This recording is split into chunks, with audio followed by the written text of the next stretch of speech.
Good morning everyone mga kamamshi. Meron po tayo dito isdang salinyasi.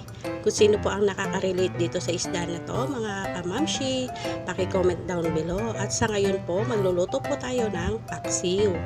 Ayan po yung ating mga lamas or sangkap. Hiniwa-hiwa ko na po yan at nilagay ko na sa kawali. Ayan nga po, at dahil paksiw lang to mga kamamshi, i-arrange lang natin yung ating isda at naglagay na rin po ako ng paminta, konting asin, at yung ating suka at konting tubig na rin po para po sa ating paksiw. Ayan po, nilagyan ko na rin po siya ng pampalasa. And finally, ayan na po ang ating paksiw mga kamamshi. Simpleng ulam pero talagang masarap po ito para sa ating mga pobreng mahihirap. So ayan po, kain po tayo and enjoy.